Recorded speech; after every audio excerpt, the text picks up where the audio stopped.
Most work on using mRNA to provoke an immune response has so far been focused on cancer, with tumor mRNA being used to help people's immune systems recognize and respond to the proteins produced by their specific tumors. This technology was very good for the oncology field, because you can develop patient-specific vaccines because every tumor is different, said Professor Bekaragian Ding.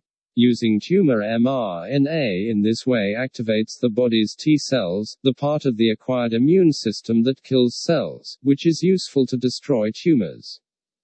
It could be important for coronavirus, too. In viral infections, often we know that there is a need for a strong T-cell response because viruses like to hide in cells, said Professor Bekaragian Ding. There is a certain hope that, especially in this setting, this could really work, and thereby eliminate the infected cells from the body.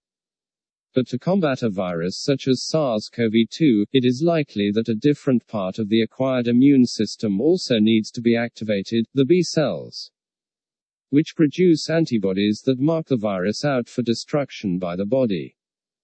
And there is little experience with this, apart from animal infection models, because for the tumor model this was not that relevant. 4. There are a lot of unknowns. Because mRNA vaccines are only now beginning to be tested in humans, there are a lot of fairly basic unknowns which can only be answered through human trials.